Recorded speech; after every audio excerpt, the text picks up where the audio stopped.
was thinking about Women's History Month and, talking about women who have made a change for us.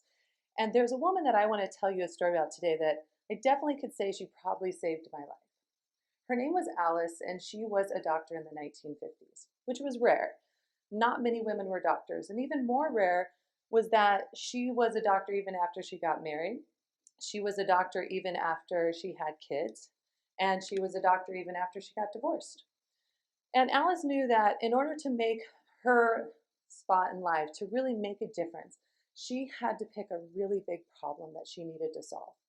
And in that day and time, children were dying in large numbers from cancer, and they couldn't figure out why. And she decided that's what I'm going to research. And so she got a small little grant and she made a survey and she sent it out to every mother she could find who had lost a child from cancer. And on that survey, she put everything on there because she didn't know what she was searching for. She put, did they eat sweets? When did they go to school? How did they play? Anything she could do to try and figure this out. And being a researcher myself, when these surveys started coming back, she started getting answers in a way that you could only dream of as a researcher and a medical doctor to get back. And every single one of those surveys said that the mother had gotten an x-ray when they were pregnant. And there it was. She had started to realize that the childhood cancers that were happening from the women having x-rays before they had the children. Now, in this day and age, the cultural norm was that doctors were good, and I still think doctors are good. Doctors only prescribe good, they only give good, and that x-rays were good for you. So Alice was rushing to publish her findings. I mean, people were talking about the Nobel Peace Prize. They were saying, this is it. And she was thinking, I'm not going to have many more people to study, so I better study all the children I have because once my research gets published, it's going to change things. But what Alice didn't realize was that she was fighting against something so much bigger than just her findings. She was fighting against the cultural norm. Cultural norms are really powerful. Cultural norms control a lot of things we do. For example, at one time a cultural norm said that women shouldn't vote. At one time a cultural norm said we couldn't be astronauts or mathematicians or lawyers. Cultural norms used to dictate our worth by the color of our skin. So little did Alice realize that the cultural norm that was dictating that her research wasn't valid. And so Alice had a really big fight in her hands. In fact, for the next 25 years, she published and studied and researched and published and studied more. A child a week was dying of cancer, and the answer was there, and nobody was listening. But the great thing about Alice was that she didn't give up. She knew that she had to do this because if not, how many more children would die of cancer? So it took about 25 years to get this implemented, somewhere around 1975. I was born in 1977. Once again, don't do the math.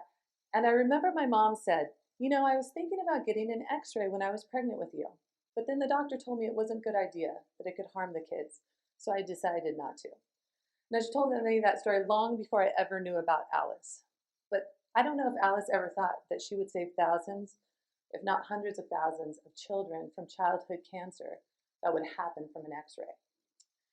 And what I love about Alice is that she dared to disagree. She dared to disagree with a cultural norm that spoke very loud. A cultural norm that said, this isn't right. Despite all your research, it's not right. She said, I have to dare to disagree because it's the only way that we're going to save the children. And because of Alice's strength to dare to disagree, it really gave me strength to dare to disagree with some things that happened in my life, which helped push me to be the person I am today.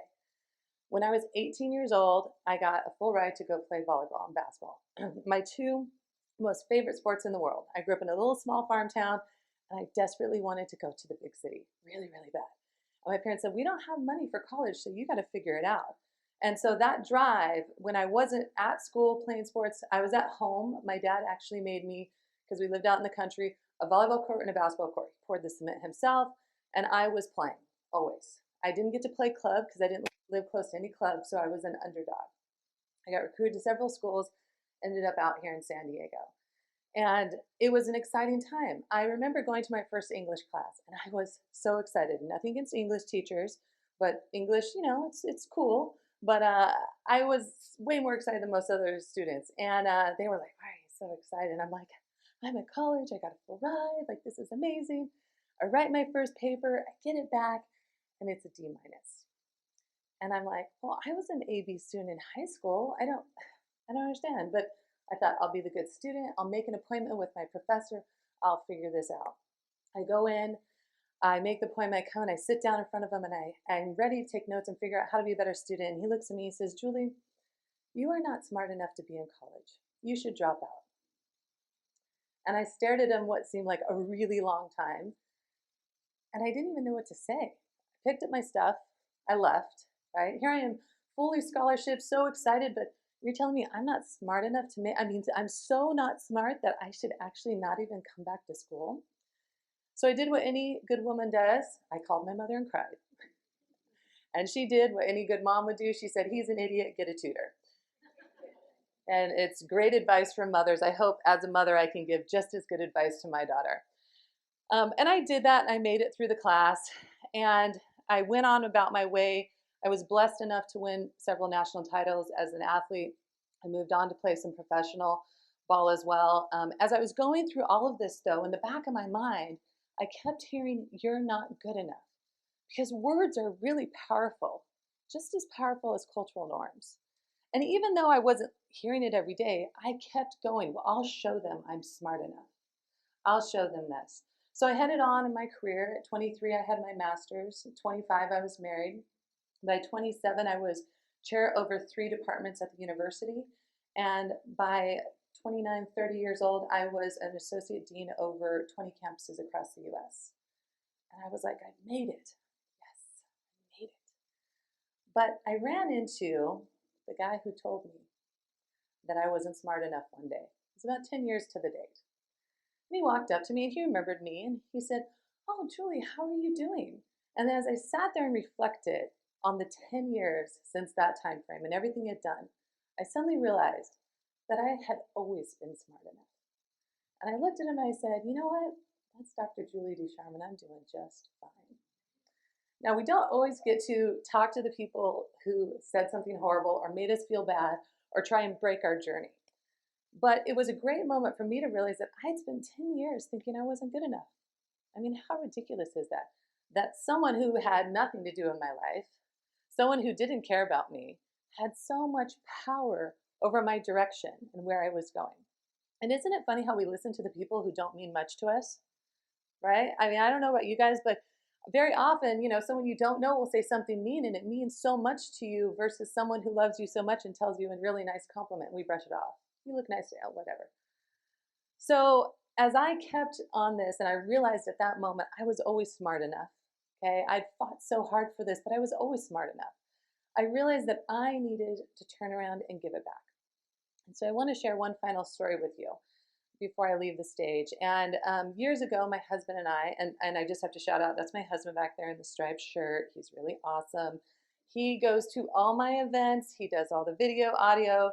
He's very tired because he's also a principal by day. So I always have to give him a shout out because he does an amazing job and he's amazing support. And all y'all heard principal and you're like, oh yeah, he's tired. So I wanted to share one fellow story with you because I realized as I started to realize my worth, because if we think we're stupid, we're not going to do something smart, right? Why would I do something smart if I feel stupid?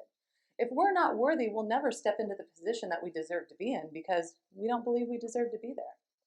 And I realized that I wanted to start giving back.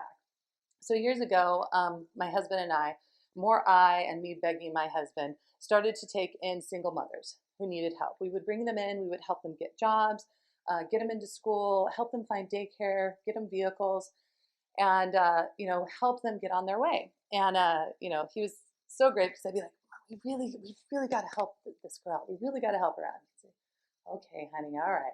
So one night I got a call from a young lady. She was in an abusive relationship. She had been beaten while holding her daughter, and she was pretty beat up. She didn't know what to do. So I went and picked her up, and we started working with her. We helped her get in school. She was a very brilliant young woman. Helped her get in school, helped her get daycare. We got a vehicle for her. She was doing fantastic. And then she was ready to go out on her own. And so we put her out there, and I just thought, she's going to do amazing. We've given her all the tools for success. She's going to do this. And not too long after that, she ended up back in her community and back with the guy who had been beating her. And I was really shocked. I thought, how is it? I mean, we gave her every moment, everything she needed. And then I realized something. You can give everyone the tools to success, but you can only be successful if you turn the knob and you walk through that door and you do it. And that can probably be the most terrifying thing for anyone when they're making a change and they're trying to follow their authentic path, right? Because following your authentic path sometimes is going to go against the cultural norm. You may get a lot of flack from someone. You may even have family members who say, I don't, I don't think you're going to make that. You should do something else. You may have friends that go, there is no chance that you're going to be able to do that. And so those fears can stop us from that. And I realized with this young lady who was so brilliant and so talented that she stood at the door, but she couldn't turn the handle and walk through the door. But if we go back to Alice, Alice could have walked away so many times. I mean, 25 years, that's a long time to try and convince someone about something. But Alice decided that she was going to open that door and she was going to walk through it. And it wasn't an easy road. But 25 years later, 75 years later, she has saved millions of lives. And if you haven't been asked, guys, typically you won't be asked, but ladies, you will. Are you pregnant when you get an x-ray? That is why you're being asked. So I want to challenge you guys today with Women's History Month that take a look at your authentic path. What do you need to do to open that door and walk through it and see what type of change that you can make today?